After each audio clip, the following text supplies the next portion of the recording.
Hi everyone. इस video में हम आईटी सेक्टर के रिगार्डिंग कुछ की पॉइंट है उस पर हम डिस्कस कर लेते हैं। जो अभी आज के टाइम क्या नाम है, आईटी सेक्टर काफ़ी प्रेशर में देखने को मिल रहा है। तो यहाँ पे एक अभी शाम की इवनिंग की एक न्यूज़ निकल के आ रही है।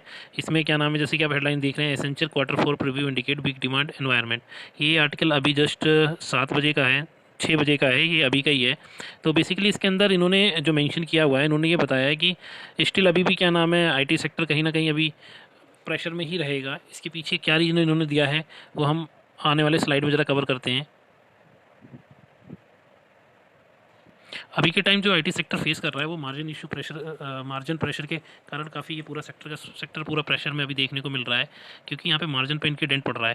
जैसे कि आप यहाँ एक आर्टिकल में, सेकंड आर्टिकल में देख रहे हैं, यहाँ पे इन्होंने बोला है कि will margin pressure and the Indian IT sectors glory day.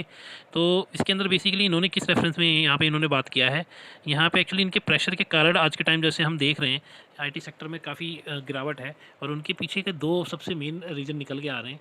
एक तो एट्रिशन रेट एंड सेकंड यहाँ पे जो आप यूरोपियन कंट्री और वेस्टर्न कंट्री में भी इन्फ्लेशन के कारण क्या नाम है काफ़ी प्रेशर देखने को मिल रहा है। तो वहाँ पे काफ़ी डिफ़िकल्टीज देखनी पड़ रही है, इनको फेस करनी पड़ रही है, जिसकी वजह से यहाँ पे इनको प्रॉब्लम आ रही है। और उसी के कॉन्सिक्वेंसेस आप इनके रिजल्ट, इनके एक्टिविटी में आप देख सकते हैं। जैसा कि अपने इन्फोसिस ने अभी क्या किया था, अभी अगस्त मंथ में ही इन्होंने यहाँ पे इन्होंने डिसाइड किया था to cut the average variable pay out of employees to 70%। तो यहाँ पे बेसिकली यहाँ पे वेरिएबल कट करने की बात इन्होंने बोला था। वेरिएबल मैं बता देता हूँ आपको कि जब भी हम आईटी सेक्टर के अंदर जॉब करते हैं तो जो भी हमारा पैकेज होता है वहाँ पे स्लॉट डिवाइडेड होता है कि 10% आपका वेरिएबल कट होगा और लाइक 10% आपको वेरिएबल मिलेगा या 5% मिलेगा। तो कहने का ये मतलब है, सपोज आपका नॉर्मल 10 लाख का पैकेज है तो उसमें 10% आपका 1 लाख हो गया। अब 1 लाख में वो देते हैं, 1 लाख आपको जब आपका 1 साल ख़त्म हो जाता है और आपके परफॉर्मेंस की बेसिस पे वो 1 लाख आपको देंगे।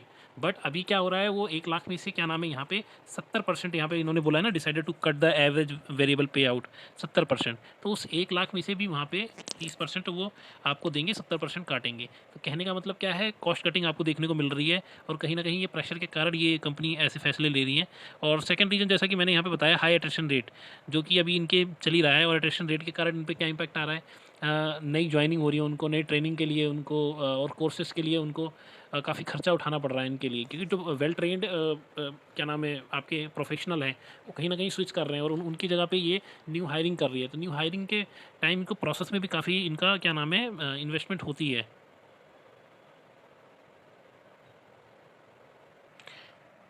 यहाँ पे एक आर्टिकल है, यहाँ पे गोल्डमैन सैक ने डाउनग्रेड किया है इन्होंने IT giant TCS Infosys tech Mahindra को।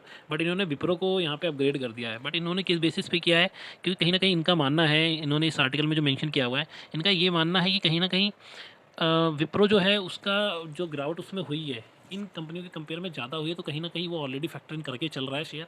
बट अभी टीसीएस और इन्फोसिस और टेक महिंद्रा में कहीं ना कहीं अभी ये अभी देख रहे हैं कि सेल ऑफ हो सकता है, अभी करेक्शन और हो सकता है उनके अंदर। तो ये गोल्डमैन सैक के अकॉर्डिंग है। बट इसका ये मतलब नहीं हमेशा इनकी चीज़ें ठीक रहें। ये चलते हैं, इसको भी ज़रा हम देख लेते हैं नेक्स्ट उसमें, कि जैसे कि आप यहाँ पे देख रहे हैं, ये है टीसीएस का। टीसीएस को अगर आप देखोगे तो इनका प्रीवियस रिटर्न में अगर आप देखोगे तो अराउंड 1 साल में 22% का नेगेटिव रिटर्न दिया है। बट अगर आप टू टू द हाई से, अगर हाईएस्ट पॉइंट से अगर देखोगे तो करेक्शन ज़्यादा है। और यहाँ पे नेक्स्ट चीज़ सेम इसके साथ भी है। विप्रो में यहाँ पे क्या नाम है, 1 साल में अगर करेक्शन देखोगे तो -39.86 दिखा रहा है। बट अगर आप हाईएस्ट पॉइंट से देखो तो अराउंड सम अराउंड 45% के अराउंड ये अभी डाउन पड़ा हुआ है। तो कहने का मतलब ये नॉर्मल आईटी शेयरों से ज़्यादा कहीं ना कहीं अभी डाउन है। बट अगर आप मेरे ओपिनियन में आप आईटी सेक्टर में अगर पूछेंगे तो मैं तो आपको यही गाइड दूंगा, यहाँ पे भी आपको डरने की ज़रूरत नहीं है। यहाँ पे ये अच्छे शेयर, क्वालिटी वाले शेयर यहाँ पे आपको ऐड ऑन करने की नीड है, क्योंकि ये मौका आपको नहीं मिलेगा। नो डाउट ये जो ये चीज़ें हैं, ये हर से 6 महीने 1 साल तक, उसके बाद चीज़ें फिर से रिवैम्प होंगी, फिर से रिवाइव होगी सारी चीज़ें। फिर वहाँ पे फिर आपको मौका शायद नहीं मिलेगा। तो ये चीज़ आप बना सकते हैं। बट हाँ, यहाँ पे थोड़ा सा ये कर सकते हैं, आप हाई ग्रोथ आईटी स्टॉक को ऐड करिए अपने पोर्टफोलियो के अंदर। कैसे, जैसे जो स्टेबल स्टॉक चाहते हैं, जो अच्छा रिटर्न भी चाहते हैं और स्टेबिलिटी भी रहे, तो आपके पास एक बहुत अच्छा ऑप्शन आ रहा है यहाँ पे लार्ज कैप में। जैसा कि आईटी टीसीएस, और इनमें बहुत ज़्यादा रिटर्न तो एक्सपेक्ट नहीं कर सकते आप, और इन्फोसिस में। लेकिन अगर आप देखोगे तो यहाँ पे एल&टी इन्फोटेक है, तो इसको आप कहीं ना कहीं ऐड ऑन कर सकते हो। क्योंकि इसके साथ मेन रीज़न क्यों मैं बताना चाह रहा हूँ, क्योंकि ये माइंड ट्री के साथ अभी मर्ज होने जा रहा है।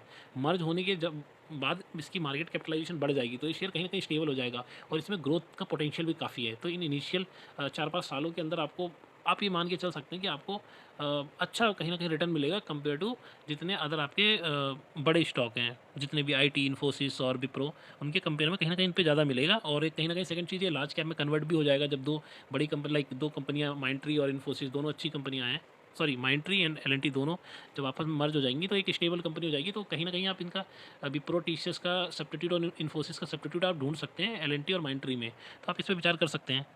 बाकी इस तरीके की वीडियो अगर अच्छी लगती है आपको तो चैनल को सब्सक्राइब कर लीजिए। Thank you everyone.